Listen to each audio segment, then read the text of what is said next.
Hello, everybody around the world. I'm so excited to be here. My name is Remy Dairo. I'm the coordinator of today's, knowledge sharing forum. This is the World Confederation of Productivity Science under the auspices of the World Academy of Productivity Science. And then we are having a wonderful time sharing our knowledge today. Please can you I'm trying to mute everybody. I have to mute everybody right away.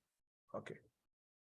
Sorry, yeah, when you're coming in, please help us to mute. If you know you have a busy background, help us to do muting. Okay, thank you. So I'm so excited to be here. My name is Remy, and I'm happy to be here. I'm representing the World Academy of Productivity Science. I have my big bosses here. I have Anita Tang. I have Dr. Sonny. I have awesome people around me here, but I'm not going to do it alone. I'm going to invite them to also do one thing or the other when it is time to do this. But today we are looking at climate and productivity. Climate, how does it affect you and I? How does it affect what we do? How does it affect, our daily life? How does it affect, our work, our business, our life, and how we do?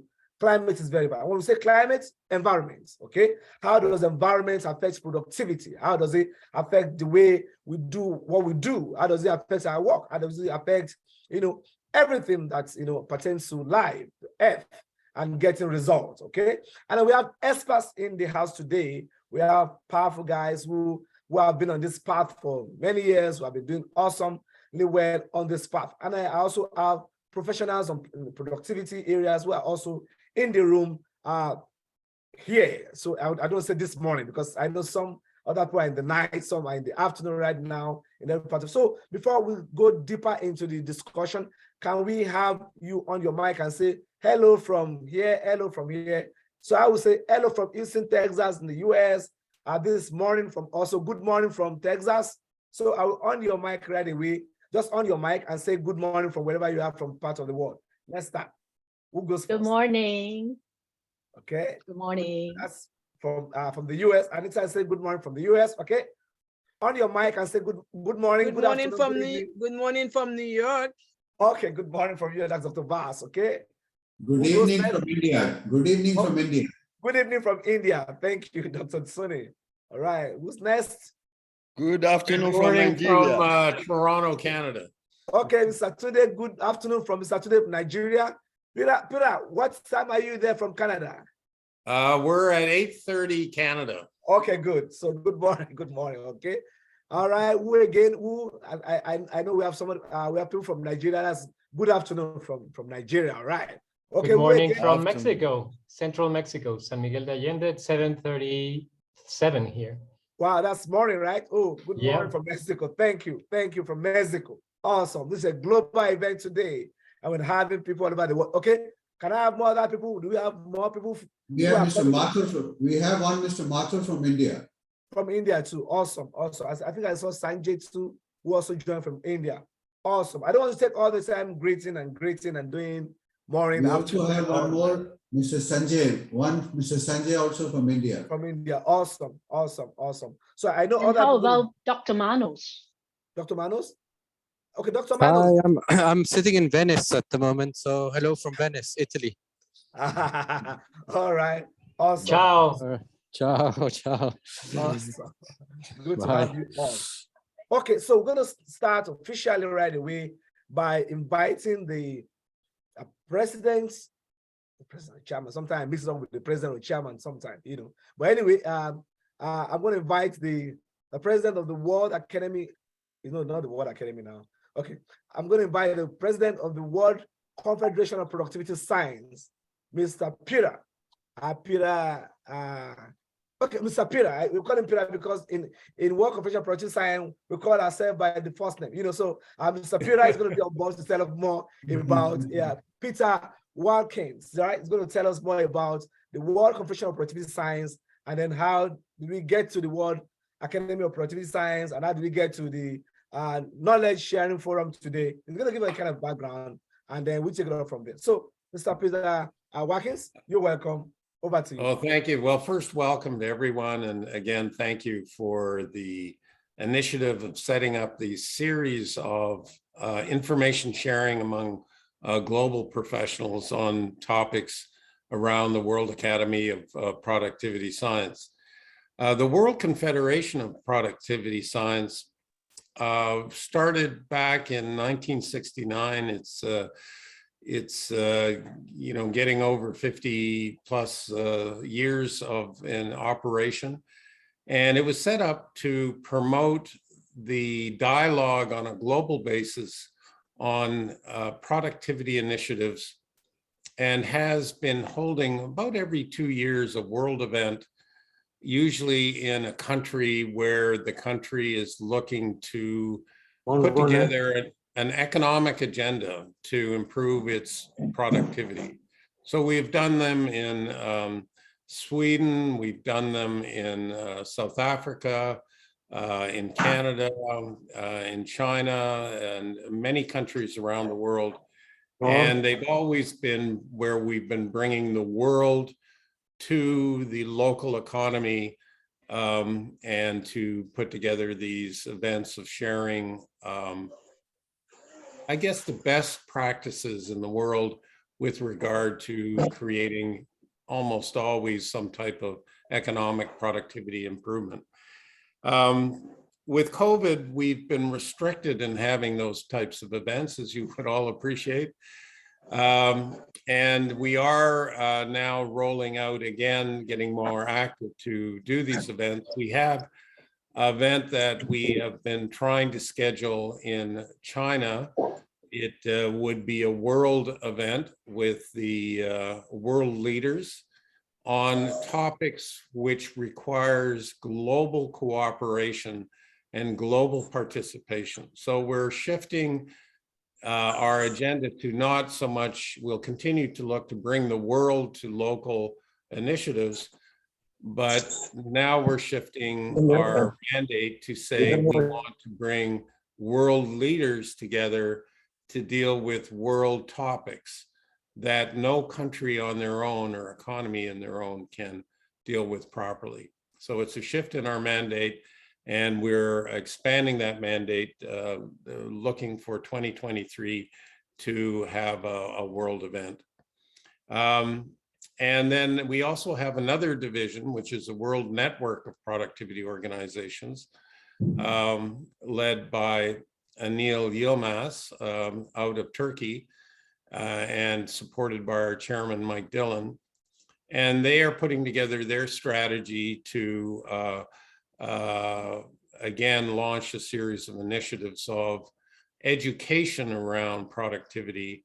And we're launching a series of initiatives in that aspect as well. So you'll start to hear a lot more from us as the COVID restrictions are starting to pass. And we look forward to reaching out to have you participate in a number of our initiatives, A, with the World Academy of Productivity Science, and second, with the World Network of Productivity Science. And then, of course, the WCPS itself for these world events where we're bringing the leaders of the world together to deal with issues of global concern, which are not addressable completely by any individual country. So I'll stop there. I hope that was useful as a context. And I see a question of Dr. Mathur. Is that correct? We'll take care of the question at the question time, so we can hit the ground running now, and then we will come to the question time later soon. Okay. All right. Well, I'll turn it back to Remy. And thank you again. Thank you very much, President of the World Confederation of Productivity Science, Mr. Peter Watkins. Thank you very much. Awesome time. Dr. Sonny, do you have something to say concerning the academy and then few things, activity before we move fully into it? Go ahead, please. Thank you, Remy. I think Peter has already given the context of WCPS, WAPS, and WNPO. So these are the three major groups that we have, WCPS being the apex body for the World Confederation. Knowledge Sharing Forum is one of the activities of the World Academy of Productivity Science. And we are basically using the learnings during COVID for the distance networking. And that is the model that we are using now for the WAPS activities. So this knowledge sharing forum is primarily a forum to bring productivity professionals across the globe together and network with each other. It's not limited to this 1 hour of our discussion, but it will go beyond that, where we can all interact with each other, look at possibilities for collaboration, look at possibilities for working on projects and activities of WAPS and WNPO. So welcome all of you, and looking forward to having a wonderful interaction. Back to Ravi. You're on mute, Remy. Yep. Rami, you're mute. All right. I was so excited. I was just talking. I didn't even look at the microphone, you know. All right. Thank you very much, Dr. Sonny. That was awesome. And it's good. I wanted people to hear from you, for people asking questions about the knowledge sharing forum. We talked about that. Another activity and I think Anita, we're going to wrap up with that, talking about other things that we do in the academy. All right. I'm so excited to be here, and I'm happy to be the coordinator. My name again is Remy Dairo, and I have my bosses here as Dr. Sonny and Ms. Anita, and everybody here. We're going to have a good time. All right. In 2015, United Nations General Assembly came up with what is called the Sustainable Development Goal, and then one of the goals of the project or of the vision is called the Goal 13, which is called the Goal 13, or what is called the Global Goal 13. And it is focused on what is called global climate action. And going deeper, I don't want to read the whole chapter, but going deeper, we're talking about how do we take urgent action to combat climate change and its impact on us. And for productivity experts, productivity professionals, and for all of us who are in the productivity space, either you're working in the productivity space or you are not a productivity professional, you're working, you are productive, you are thinking productivity. You know, climate affects the way we work. It affects how we work. It affects where we work, and then how early we quickly work and all that. You know, you see, talking about climate environment, it affects a lot about our work. It affects our businesses. It affects our career. It affects the way we think. It affects our emotion. Climate affects, you know, our emotion to work. If you're feeling very cold, you might not feel very excited to go to work. And then sometimes if you are feeling very hot and you are not in a nice environment, you might also not be able to do the best, you know, at work, as the case may be. Climate also affects food productivity. Talking about food, human being needs food. You need to eat in before you be able to work out. All right. So, and climate, environment affects, you know, food productivity, people eating, people getting better. Climate, very key. Climate also affects our tools, our resources, our materials for productivity. I know we are all thinking, you know, the ozone layer, the ozone depleting, you know, the gas, you know, flaring. I mean, awesome, everywhere. Talking about the renewable energy, you just see that there's no how we can talk about climate and environment without talking about the effects on the productivity of the earth. And that's going to be our focus today. And I'm not going to be the speaker. I'm not going to do the work for them. We are professionals. We are experts in the areas of environment, in the areas of, you know, climates, that's going to do justice to this. So my first speaker this morning is going to just go on 15 minutes, then we'll ask questions at the end of the three speakers. So I just enjoy us to wait around till the end of the meeting. It's going to be not going to be more than 1 hour, probably a few minutes after 1 hour, and then we'll be out. Okay, so I'm going to invite my first speaker. So we have three speakers in today. We have, I'll just do a general introduction about three of them, and then I'm not going to read the whole profile, so I will not take time. You can check their profile in the flyer sent to you earlier in the advert. Okay, we have Dr. Andres Baz from the USA. We have Mr. George Catalan is from Mexico. We have Dr. Ados Manos is from Italy, and sometimes is in Kenya or any part of the world that is. But as I call them one by one, I will be just reading one phrase of their bio. You can read the whole of their bio in the flyer, and if you need it, like I said, because of our time, I don't want to take time reading all the biography and read all the profile. All right, so I'm going to call the first speaker, who's going to be Mr. George Catalan from Mexico. He's a leader in organic food movement in the central Mexico. He's into food business, organic food. Mr. George E. Catalan has more than 25 years of experience as an entrepreneur in organic, connecting small producers to the market. His passion for preserving environments, including nutrition, cooking, permaculating. I mean, these are words from his industry. I'm sure he will be able to break that down. So, without wasting more time, I want to invite to the microphone Mr. George Catalan. You're welcome on your mic and on your video. You're welcome to the platform, knowledge sharing platform on climate and productivity. How does it affect you and I? Let's have you in 15 minutes in pa. Thank you. Over to you. Good morning, good evening, and well, good night for some already. The sun is setting, for us is rising.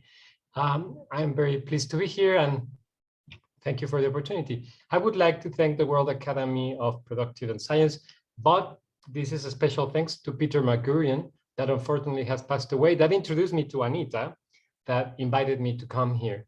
And also that, Remy, for your organizing this knowledge sharing forum.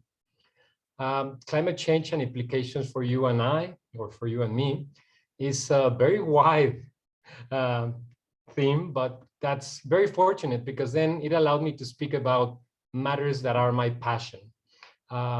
Like he said already, food and everything that has to do with what we eat. And now that I heard Peter talking about stopping local things, I would in fact say, well, do local, but also global, because after what I have to speak about, you'll notice that definitely we'll need to do a lot of things that are local. Well, I was also very lucky to be given this first one, just because I want to question a lot of things and the implications that they have for you and I. How do we know that the changes on the climate are here for us? Do we just read news and hear from social media? Or have we heard about any of the solutions that there are for controlling climate change? Do we research about it, despite the fact that it means that we may not be able to live where we are living now? Do we have that curiosity? So here we go. I would also like to mention just quickly about COP27. And to me, the show that it means, because to begin with, it was sponsored by the biggest bottling company that produces and produces 120,000 million bottles of plastic every year. And that's responsible for producing 14,900,000 tons of CO2. And it gets everywhere, all over the world. And is not responsible for getting those bottles back into a cycle. That company, Red and White, I won't say the name, I don't know if I can or not, but I won't. That company was the one that sponsored the COP27. So that's some food for thought, and also about greenwashing in our times.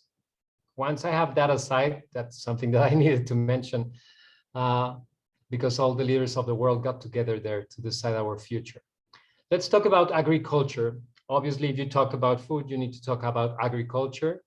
And I would like to just share something that the FAO, the Food and Agriculture Organization branch of the UN, tells us. Agriculture, the food industry, consumes 30% of all the energy that we spend as humans in this planet. Also, it is the main source of employment in developing countries. of those people that are employed, that's 1,300 million people, close to 20% of the world population, 43% are women. Local agriculture, the global, agriculture market is expected to grow 11.1% from $11,287 billion to $12,541. So it is growing, and it is the main polluter, or one of the main polluters in our planet. But it is not all doom and gloom. I'll go to a positive point of view by the end, no worries. The United Nations Commission on Trade and Development issued in September 2013 a report titled "Wake Up Before It Is Too Late," a powerful call to the return to sustainable practices in agriculture. And what are those practices? Well, it is basically allowing nature to do what it does best, a balanced thing between all forms of life, and, well, allowing the web of life to happen, allowing biomass. When you have bare land, the first thing that happens is that little things start growing, and there the succession grows and grows and grows, and we have all of a sudden it's covered with plants, and with that it's also covered with dead leaves and logs and etc. And you see fungus, and you get biodiversity. Basically, we need to allow biomass, necromass, necro meaning the dead part of the nature, and that will create biodiversity. With biodiversity, we get stabilization, because nature is redundant, and we try to break that redundancy by applying the methods that we are normally applying for growing our food. We need to let the force of nature help us. We don't need to fight against it. We don't need to have bare land all of the time. We don't need to grow the same thing all of the time, because now we'll have the problems that we're already having. Plagues that are resistant to all insecticides, the overuse of insecticides or fertilizers. We also have huge lots of land dedicated to just one. We're putting all of our eggs in one basket. We need to interact with animals in the fields, not kill them all. We need to give them homes. If we have a balance, there will be a balance in their populations too. We need to do composting. We don't need to get rid of everything that we don't need. We can reuse it. We can follow the cycles of nature in order to reincorporate those nutrients that we would have wasted into our soil. Stop tilling. Let nature protect the soil. Soil is one of the most valuable resources that we have, but it seems that we don't care. We care more about oil than soil. Increasing the organic matter in the soil for water retention, for allowing a healthy soil biome and microbiome, and most importantly, to retain carbon, to sequester carbon. The more carbon-based life there is, and we are all carbon-based life here in this planet, the more sequestration we can get. According to Ratan Lal, and he's the director of the Ohio State University Carbon Management and Sequestration Center, the world cultivated soils have already released into the air 50 to 70% of their original carbon. And much of this is oxidized, and then it turns into CO2. So on the other hand, soil can store about 19.2 tons of carbon per hectare just by increasing 1% of the organic matter in that soil. So going to the next figure, we have approximately 5,000 million hectares in the agricultural, dedicated to agriculture in the world right now as we speak. That means that if we increase that 1% of the organic matter in all of that surface, we could sequester basically all of, not just all, but many times the amount of carbon that we're releasing. So, and I can go into the figures exactly, but it is just, we just need to change our practices in 38% of all the agricultural land in order to sequester all of the CO2 that we emit. If we do more than that, then we can reverse the damage that we have already made. And this is a quote from the Rodale Institute, and here in the chat, let me open this. I'm sending the link to everybody. That Rodale Institute is a very interesting institution because they have 70 years of experience, but they also have had an experiment of 41 years, running for 41 years, where they have plots next to each other of corn, of soy, of wheat, and they have applied conventional tractor-based, fertilizer-based, insecticide-based, etc. technology next to a regenerative organic agriculture one. And you can go to their website and check the results. The results are that it's always the biodiversity, the one that works with nature, the one that's more resilient, the one that produces more in average, the one that's basically doesn't need insecticide because there's all of the life there that takes care in case any population grows, it means more food for another species. That's the natural way that we have departed from, and that's the natural way that can help us deal with one of our biggest, well, top biggest problem we have now. I would suggest, in fact, if you go to the Rodale Institute website, there's the Rodale white paper that you can download and have check it, please.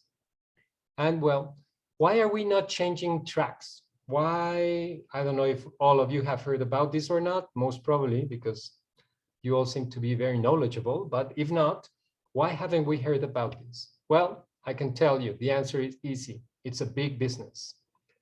The global yearly fertilizer market, it's of 194,000 million. That's billion for the people in the States. The global yearly herbicide market is of 47,000 million. The global yearly insecticide market is 19,000 million. The global yearly agriculture equipment market, tractors, pumps, everything that you see behind the tractor or that's used to pack hay and etc., it's of 160,000 million. So what that means also is that we use 17% of all the oil in the world to grow and transport and refrigerate our food. 17%. And that's because also fertilizers, herbicides, and insecticides are oil-based. So what are our options? Well, basically, it's how are we going to change these tendencies? How can we help this change happen? And I would again say by promoting local growers to provide our local markets. If you buy everything at the supermarket, that's not the way to solve things. Go to your farmer's market, go to the local market, find out if there's, get to know the producers of the products you eat. It's not just for your own health, it's for the health of all of us, for the opportunity to give nature the power that it already has of giving life and maintaining it. And that's one of the crucial things. I mean, and let's consider nutrition not just what you put in your mouth, but what you put in your skin, what you put in your hair, and obviously what you put in your mind. We need to also tune back into seasonal food. If you like tomatoes a lot, okay, grow them during summer or buy them during summer and can them, preserve them so that you can have them during winter. The planet cannot deal anymore with so much refrigeration. The most oil consumed in the world is for producing electricity, and a big chunk of it goes to refrigeration. So, and I'm not saying just eat vegetables. I'm just saying also, and that would be another topic to talk about, and I don't have enough time. We're coming to a closure almost. Animals, cows, don't fart methane. They burp it, but it is a natural way that decomposes and turns into sequestration of carbon too. The problem is when you get 1,000 cows together and put them on concrete, and then you generate pools of urine and pools of poop, and that becomes a pollutant. But if they're in nature grazing naturally, they fix nitrogen. They convert grasses that we could not eat into nutrients, into protein. So with that, I'll conclude.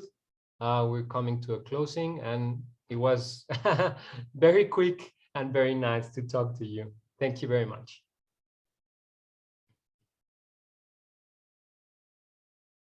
Wow, thank you, thank you. I'm sure you have so much loaded, but you know the time cannot contain all that you have. But I think we've learned a lot, and a lot of things are going on in the chat room. People are dropping their thoughts and they are sharing thoughts in there. Awesome. Thank you very much, Dr. George. You talked about about diversity. You talked about not fighting the nature, how to embrace the nature. It's a reality. You talked about increase the organic value for the soil, changing our practices.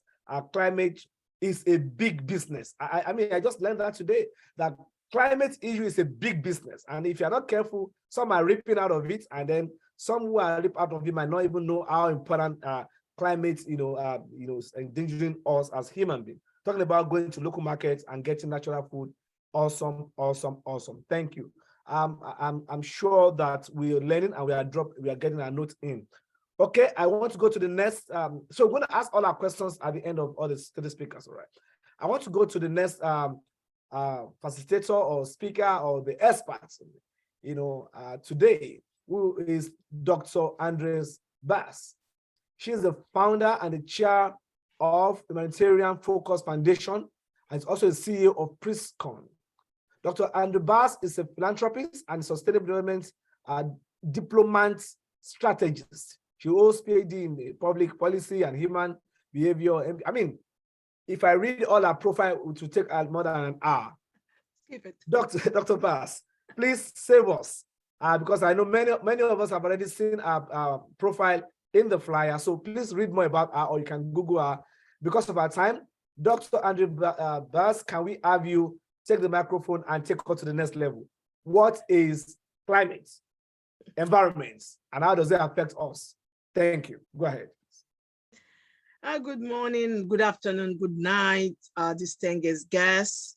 Thank you, WAPS, for having me. It is an honor for having me to speak on a subject that's shaking all of us globally. They have no one who can open the TV, who look around them, do not understand climate change. Even you never heard about it, God, now is the time you say, okay, something is not happening and something is not clear.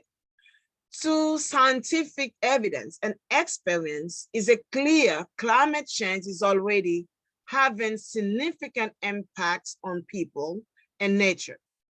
And we can see that, especially when it was the COVID started, and we can see, all of us saw the difference, how the piece, how animal. I have a friend of mine who sent me video who said that's the first time animal can really free, because the human action was not there to disturb their peace. I always say that.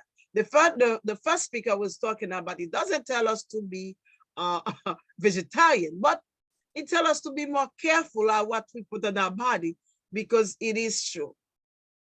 The evolution is not only confined the humans and the species which inhabited this planet has suffered.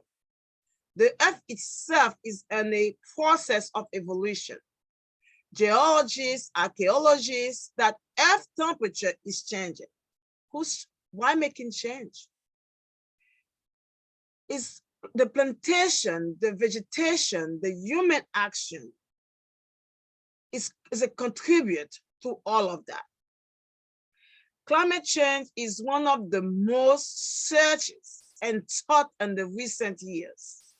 If you Google it, every second somebody make a research to know about climate change, which is 4 years ago, it was not like that. Regardless all the the UN reports, the activists, the kids on the street talking about climate change, we're still missing something. The missing elements, what is an implication for you and me, is there is not enough action. We make a lot of talk. We walk on the street. We talk about how the CO2, we have to reduce carbon emission, and we talk about it. We put in more oxygen, but what we do is what is matter. Now, climate change, we don't have to talk about it because you already know what climate change is. But it's just an overview. Because the SDG, the Sustainable Development Goal, assign one numbers, number 13. That's the way we can talk about climate change. They were specifically. The UN is really lucky because at the last moment of the climate issue, the President of the Assembly, Antonio Guterres, specifically pushed any issue on climate change. Because climate change is human right. You cannot tell me you're talking about environment if I would concern about human right. It is the right of the earth to breathe. And who are affecting it? Most of it is us. The dramatic increases and decreases in the temperatures at different places in the world is also because of climate change. Let's take a good look at Pakistan. I choose Pakistan because I have a lot of friends who's in Pakistan, and my organization got a branch that's really become a direct connection between me and Pakistan. Look at the massive floods from which a lot of countries got affected. But when you look at Pakistan and that flood, 72%,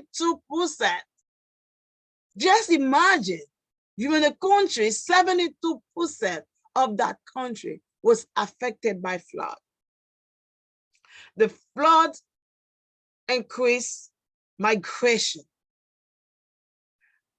Climate change increased also become a human rights issue, because when people move from one place to another place, now they have food and security.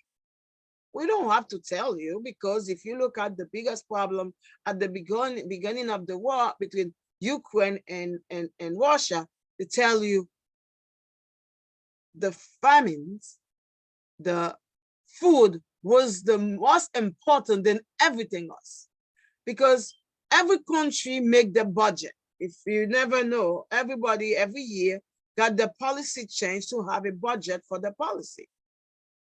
And from that, you know, that's why they have a census. You know, under your census, if you have 1 million people, you add 3% for it within the year, because you say, okay, I'm got a forecast, I forwarded 3% from that for people who come in within that year. But if you didn't make budget for it, that's mean you got ton of people. That's you got coming into the small budget you already have. Now you become having food insecurity, which is a global norm right now. How climate change affecting you? It affects all of us. Now they have no country who can tell me you don't see the effect of climate change. Climate change is the biggest challenge for all of us. How we can fight it? I'm going back to the UN again with the SDG, SDG 17, collaboration. Like the previous speaker said, we take into act local, but impact locally create the impact globally. It was my surprise also on the COP27, we don't want to say the name of the biggest sponsor, was the most polluted globally. I don't know if he want to make a change who because it feel guilty, is a guilt, but it sponsored the COP27. I hope whoever was making that definition of the COP27 sit it with them to say, okay, we're going to change it. How we're going to change it is for you to recognize you're doing something wrong. You have to recognize how your action globally affect all of us. And then you make some step to implement all those solutions. We talk a lot of problem, we know all already, but the impact of solution is not so small. And with my organization, we a action organization. We say at the beginning of the talk or the rally, everything was supposed to be on the street. We done it all. Now we challenge every youth, because I work with youth. We challenge every youth every year to create an impact in your community. If you see something in your community to be done, don't wait for your mayor, your president, your community leader. No, do it. From recycle to proposal to street cleaning to homeless shelter, where they can find solution, how they can use less energy. We need action, and this action is between you and me, because climate change affects all of us. The implication of economy, the implication of food security, the implication of trafficking.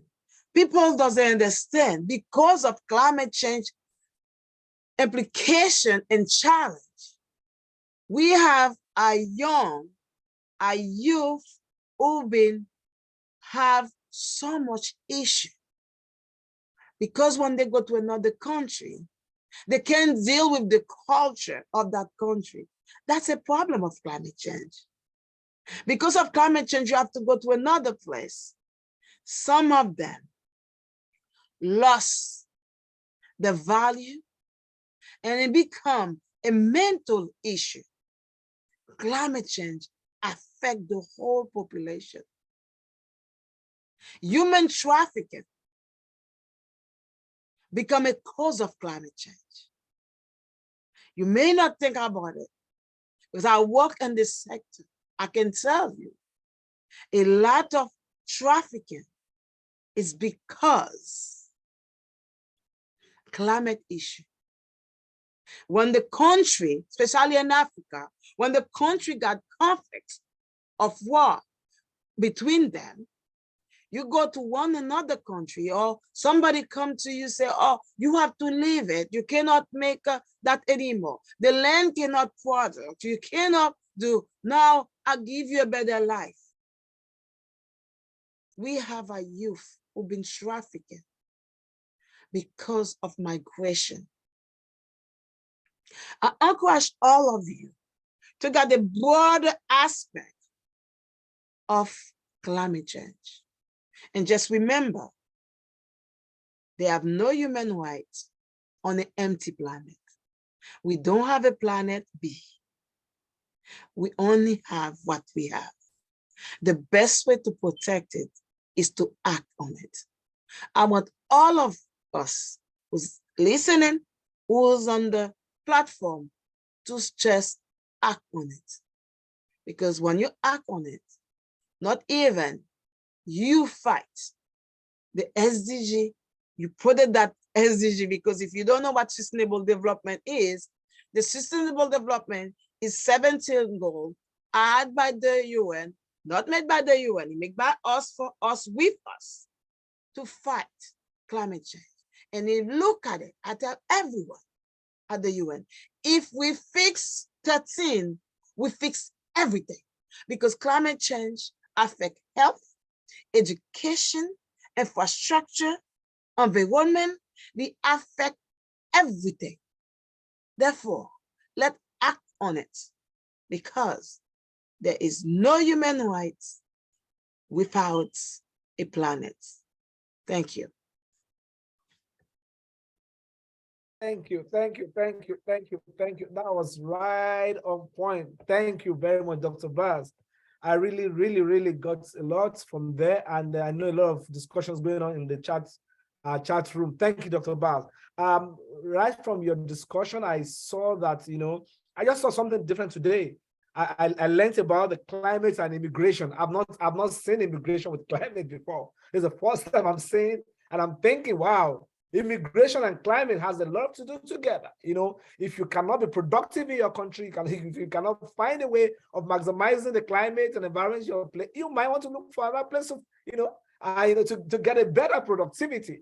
And by that doing, you're gonna need more food, more clothing, more shelter for the other country. I mean, just like that. Awesome, awesome. Thank you very much. Talking about collaboration, talking about taking responsibility and acting on it now. Awesome. And I think this is a message for all of us. We can take this home and then we can take action on our climate now. Okay, because of my time, and I have my timekeeper on my neck. All right, Anita is on my neck because of time.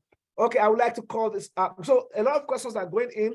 For those who are raising their hands and those who are dropping questions, please hold on a bit. After the three speakers, we're going to open up a few minutes to answer questions. Please, we can recognize that. We're going to take that up, okay? Let me have my last speaker for today to be able to open our eyes for that for the next 15 minutes. And I love all the speakers that have been on time. And I know that our next speaker is also professional and is also going to be on time, all right? Is a father in this industry of environment. He has been practicing for many years. I just read just a brief profile. If you want to read all about his profile, please Google him or go to the flyer and check more about him. So I'm going to invite to the microphone Dr. Ados Manos. He's from Italy, Kenya, or any part of the world that he is practicing from or is talking from now. He's a former director of the United Nations Environment Program. So you can understand what I'm saying. He is in this industry for years and he has so much experience. He's from Italian family of Dalmatian origin. Dr. Ados Manos was schooled in Italy and he holds degrees in international law, political science, in so many fields before he finally dig deeper into environment and issue of climate, even with United Nations Environment Program. Without reading so much of his profile, because I can't finish the profile in 1 hour, can I invite you to the microphone? Dr. Ados Manos, 50 minutes of pop. Thank you. All right then. Over to you. You can on the microphone, sir. Your microphone is muted. Are you good? All right, you're good. Thank you. Can you hear me? Can you see me? Yes, we can hear you. We can see you. Go ahead, sir. Okay. So thank you, Remy. And my sincere thanks, first of all, to President Cheng and to Anita Tang for this opportunity to participate in the forum. Can you hear? Can I follow you? Yes. So I want to explore the reasons why the response of the international community to the climate change crisis is still inadequate. And I intend to touch on three issues. One, the prevailing narrative of economic development. Secondly, the job issue. And thirdly, the problem of communication between science and the rest of us. First, the narrative. We have been conditioned to consider the GDP, which we spelled gross domestic product, as the measure of our country's success. So the countries are listed in descending order as the G7 most industrialized countries, the BRICS, then all rounded up in the first G20. All the others in UN parlance are still called the G77 plus China, which is completely wrong and out of step, because now we have 9 out of every 10 countries in the world belong to what I call the G174 group. The G20 are described as the best possible of all world, which all the remaining countries could imitate by borrowing their technology, borrowing their money to pay for their technology, and to reach the lifestyle and consumption patterns of the G7. But this, as we know, would require the resources of 3 planet Earths, so this is the promise of an impossible dream. Secondly, the narrative ignores the dark side of the G20 development style. Their GDP is the highest in the world, but it is spelled this time as gross domestic pollution. They have the highest incidence of drug abuse, gun violence, prison population, even obesity and divorce rates, which are certainly not signs of happy and contented societies. In military terms, all this would be described as collateral damage. Thirdly, those who dare write that there are limits to growth, that small is beautiful, that less is more, or that the best things in life are free, are treated like dangerous lunatics who want to push humanity back to the dark ages. But in those so-called dark ages, the sun shone just as brightly. Galileo, Sir Isaac Newton, discovered the laws that govern the universe, and Shakespeare and Goethe and Mozart and Beethoven wrote masterpieces using a quill and an inkstand. It is brains that are more important than the gadgets. When I ask myself why, is not the environment a higher priority? The answer I get, it's the jobs, stupid. To repeat a famous slogan from Bill Clinton presidential campaign of 1992, jobs, because the tree huggers may well save the life of a beautiful tree, but it is the lumberjacks who cut the tree who get paid. Those who transport the lumber to the sawmill get paid. And also are all those who use the timber to build houses, to make furniture, pallets, children toys, chopsticks and toothpicks. At every stage, there is machinery, technology, and people at work, and paychecks that put food on the table. The production of chopsticks alone, I'm told, employs 100,000 laborers in 300 factories in China. So if our only choice is between hurting Mother Earth or let our families starve to death, the answer is never in doubt. We need to break the vicious circle, whereby whatever we produce, we pollute, and many of the things we produce keep polluting on and on. We need desperately innovative technologies. Then to the point of the clash or lack of understanding between the two cultures, that of science and the arts or humanity. It was raised in a celebrated lecture by C.P. Snow at Cambridge in 1959, then became a book.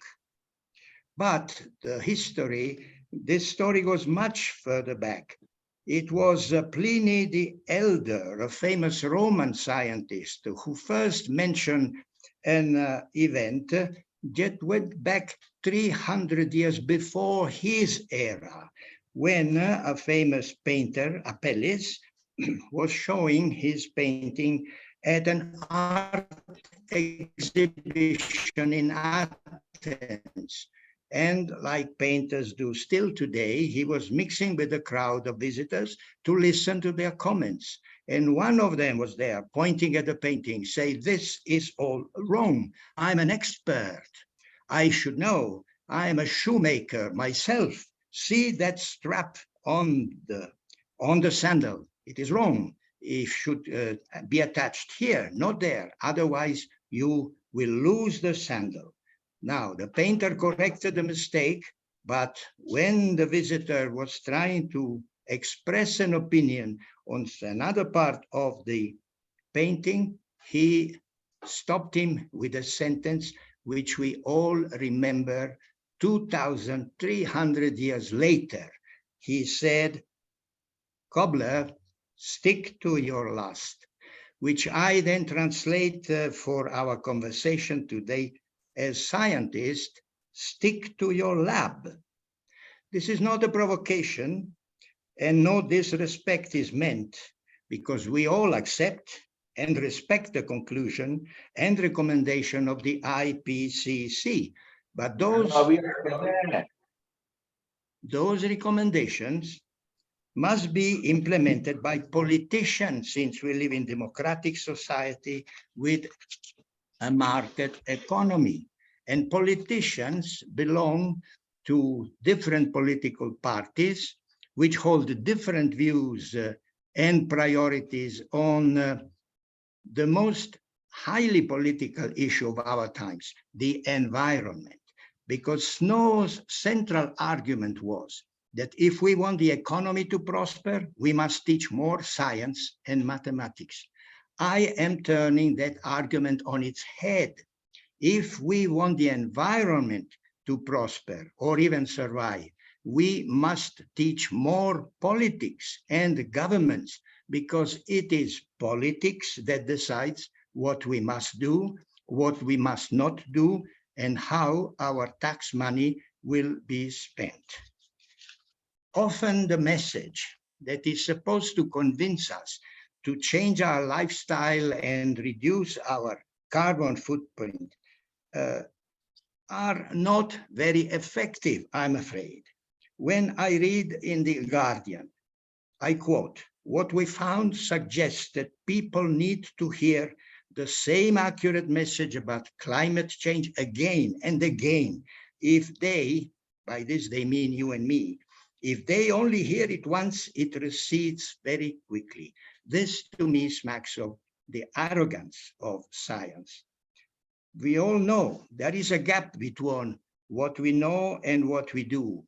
For example, we know that this year, more than 1 million people will lose their life in traffic accident. And yet, every day, we sit behind the wheel and drive a car.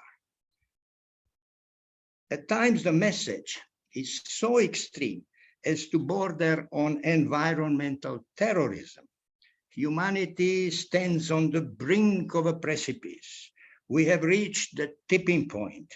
We only have 500 days left, or to quote from the opening remarks of the Secretary General at the last COP27, we are speeding down a highway to environmental hell. If the alternatives are presented in such terms, then some misguided activists may think, what is more important, life or art? What is a Van Gogh painting when the future of the earth is at stake? And they arm themselves with tomato soup, mashed potatoes, spray paints, and sharp objects, and go deface works of art. So I was present at the creation of the environmental movement because I attended the first UN conference on the human environment in Stockholm in June 1972. I was on the staff of Maurice Strong.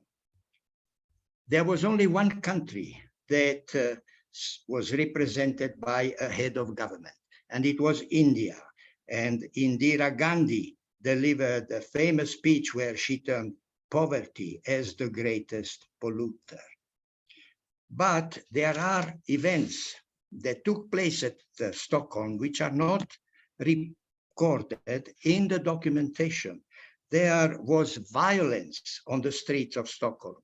Young people tried to storm the venue of the conference to protest against the slow response of the national delegations. And they were only stopped by a charge of the mounted police, and heads were blooded. Now, last June, the UN General Assembly convened a conference called Stockholm Plus 50 to commemorate that historic event and take stock of the action taken so far. This time, the countries were represented by heads of state, heads of governments, and ministers were thick on the ground. The few surviving eyewitnesses of the first Stockholm conference were invited as special guests of the Secretary General, and I was one of them. That recognition was such a rare privilege that I wanted to share it with you today. Today, and I'm going to conclude, I remain optimistic because we, the people, have the power of the ballot to elect parties and officials who are sympathetic to our cause. We, the people, have the power of the purse to choose between the least polluting item on sale. We can rely on innovative technologies to save both the environment and to save the jobs. For example, the wind is free and abundant. So it was moving the windmills, now it moves the wind turbines. It was filling the sails before, it fills now the flattener rotors to reduce the oil use on shipping. So we also have innovation in communication. With 8 billion mobile phones in the world, we can geolocate endangered populations and send them messages that can motivate them to respond and adapt to climate change. Lastly, but most importantly, we have the young people on our side. When even school children can inspire millions. So I will finish by saying, thank you, Greta Thunberg, and thank you, listeners. Grazie and asante sana from Nairobi, Kenya. Wow. Okay. Wow, wow, wow. Thank you very much, Dr. Manos. This was, I mean, awesome, awesome, awesome, awesome. And all the speakers were on time, and none of you had anyone saying stop, stop, stop. I mean, perfect presentation. Thank you. We're going to be out of this in a few minutes. And I want to give opportunity for those who want to ask questions. Okay, before I do that, let me just do a review. Dr. Manos talked about gross domestic. I mean, that's the first time I'm hearing this. That is very, very true. Gross domestic pollution. So when we are talking about gross domestic products, we should also be thinking about the gross domestic pollution. Very, very important. Talking about people who turn environment to profit. How do you produce without polluting? Very, very important for production managers and for CEOs. What about science without humanity? Science without thinking about the effects of on the people. And you talk about innovation through our communication. Innovation. We can use technology. We can use the young people can learn the new skills and new culture of preserving the world. Thank you very much. That was awesome. Awesome. All right, Anita, I'm sure I might be missing some questions out, but let me just ask my questions. So if I have any questions from the chat box, quickly let me know. But let me ask questions from our speakers. One question, and I want 1 minute answers, right? And then Anita will help me from the other side, and then we'll wrap up because we're already late now. But I just want us to ask questions to make this very valuable to every one of us. Okay. So I want to ask Dr. George. I know you talk about chemical fertilizer, vitamins for food and all that. You're also aware of the hydroponic side of helping to grow plants without the soil and all that. What is the effect of innovation, earth innovation, chemicals, fertilizers on the people of the earth? So you answer that in 1 minute, and let me give all the questions. So that's for Dr. George. For Dr. Bass, I know you are into NGO, you are into non-governmental fighting. You talked about the human rights of environment and all that. Okay. Do you think the NGOs or non-governmentals, on environment, do you think they are doing enough? Because there are a lot of things going on that side. Do you think the NGOs are doing enough for the environment? Okay, that's for Dr. Bass. 1 minute answers for you all. Okay, from Dr. Manos, I want to know what is the future of business or career if we take away this, pollution, if you take away production without pollution, if you take away, if you say innovation without contamination, what's the future of business and career in the new climate you are envisaging, you are seeing, having the background of your background and your experience over the years? What is the future of business and career in this respect? So let me have you one. So who goes first? Dr. George, you got your question? Give me your answer in 1 minute.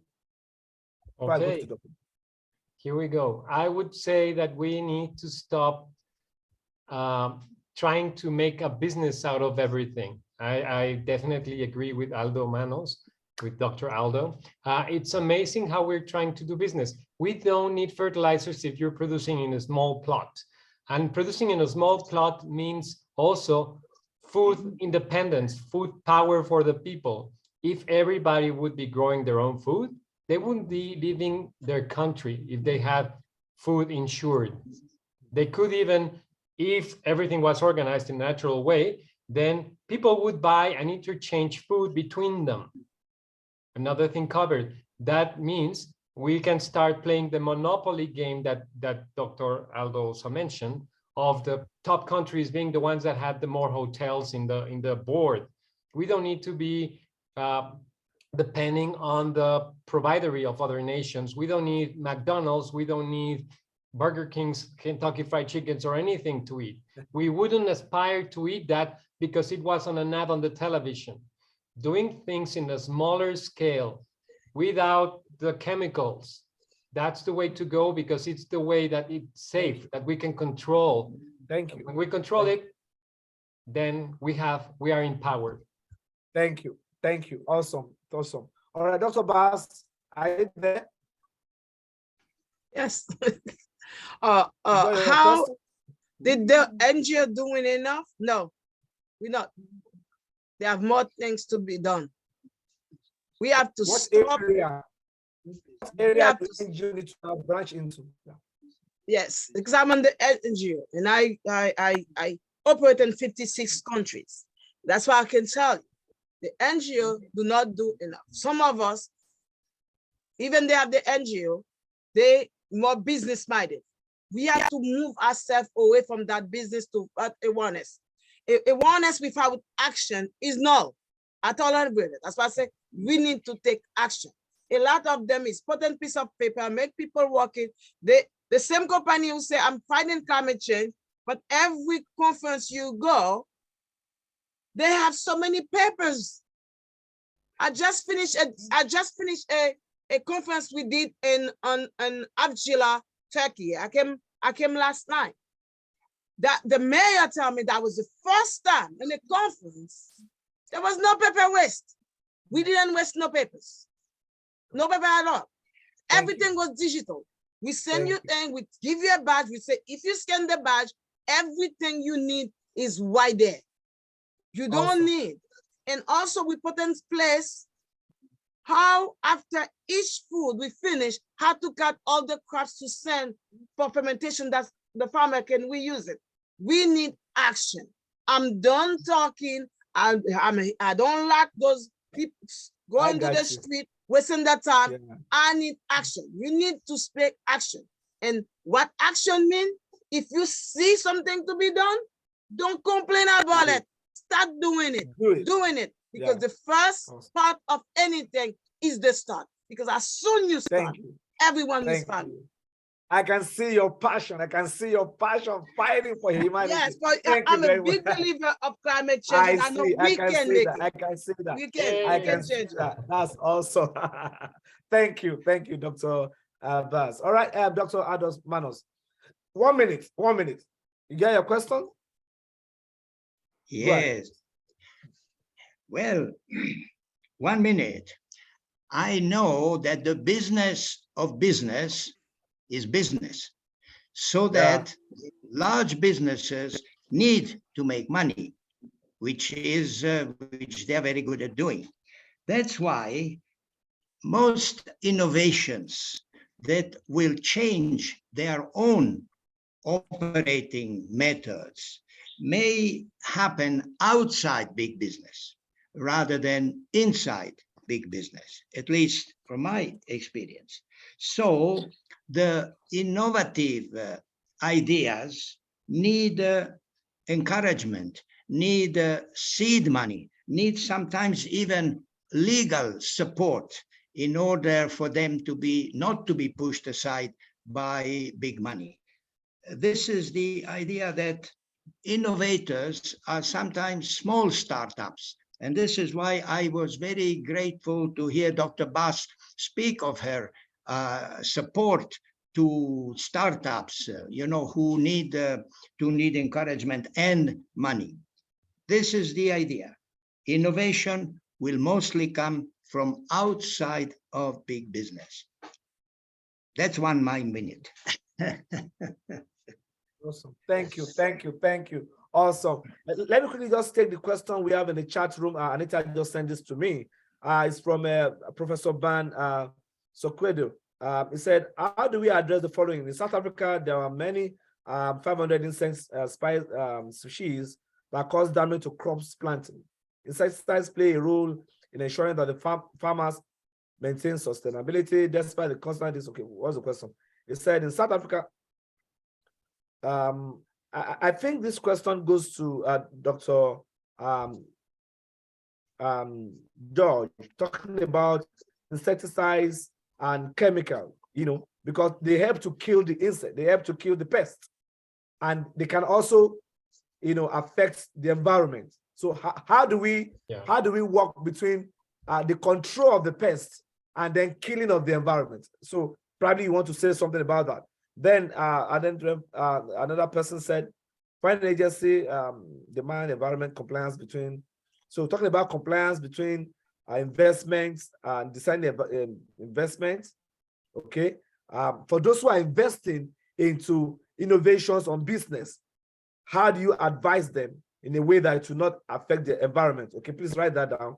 Then self-regulation, self-audit by every individual about the action taken self to contribute to this global. Yeah. So also talking about what do people need to, and I think we have touched it here and there, but going through the questions here, I think we have touched it here and there. Do anybody have anybody? So let me make it open to everybody now. Do anybody have one minute contribution of any of the questions? So I don't want to bother my speakers anymore. What do you think? 1 minute contribution from everybody. Or anybody who have something else to say in addition to what the speakers have said. George, you want to say something, George? Yes, I can answer the one about the insect control. I already put it there.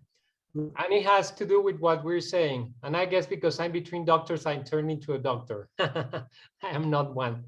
I love studying, but I haven't been there yet. Anyway, I said in South Africa, since 1913, they've been researching about biocontrol. But it has to do with what we're saying again. If you teach somebody how to fish, they won't buy fish. So if you teach biocontrol, they won't buy insecticides. So it is counterproductive for big business. That's why most people don't know that biocontrol is an option. There's no business in it. It is empowering the people. And that's what governments, because they serve businesses, don't want you to know. Awesome. That's it. Awesome. Thank you. Thank you. Is anybody want to say something else? 1 minute. We're wrapping this up. I just want to know if anybody want to share something. Okay, so I want to call on Anita to wrap up this for 2 minutes, because we need to hear your voice. Anita is one of our, one of our member here who's coordinating this. I'm happy to hear from her. All right, go ahead, please, Anita. Is there 1 minute time for me? Okay, 1 minute time Yes, for please. you. Yes, please. I have made 2 observations in the chat box. I repeat those. One is that all the financing agencies who provide the finance they must insist on environmental compliance before any investment.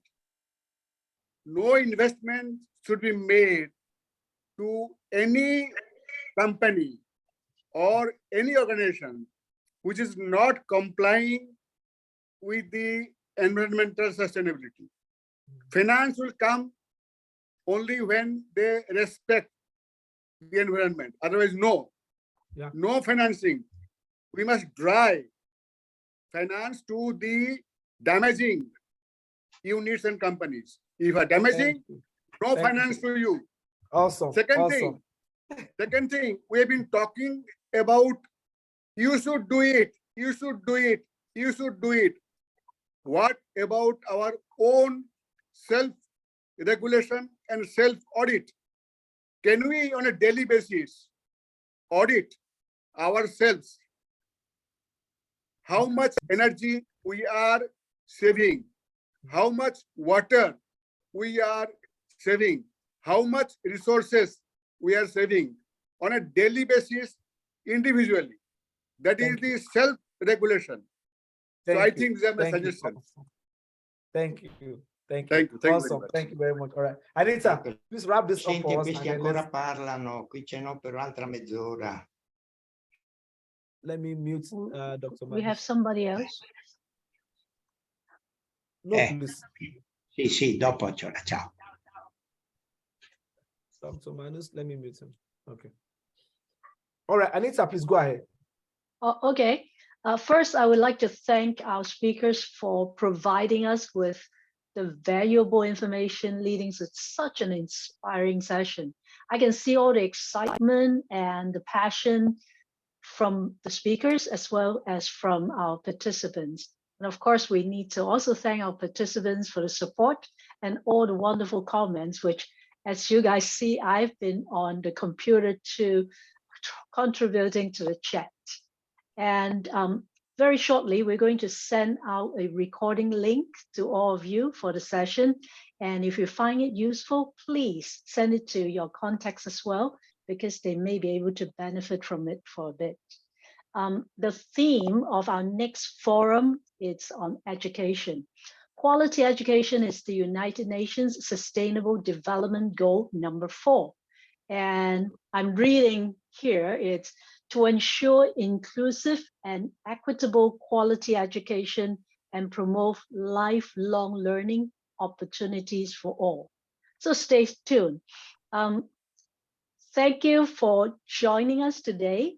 And to conclude this, the team, and I would include Peter Watkins, who is the president of the World Academy of the World Confederation of Productivity Science, for joining us. And we all wish you a very happy holiday season and looking forward to seeing you in our next event. So, Remy, back thank to you, Anita. I want all of us to on our videos, and let's take a picture as a memorial of this event today. So all your videos Absolutely. on, everybody on your videos, and smile to the camera. Yes. All right, some are not doing that yet. Okay. Smile to Happy the holidays, camera. guys. Thank you. Let me get that. Okay, let me take one more. Smile to the camera. Everybody smile. Right. Good.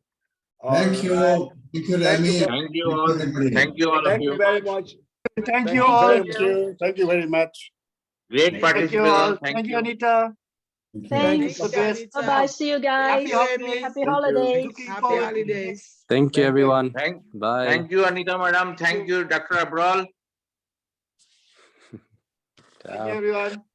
Thank you, Remy. Very good.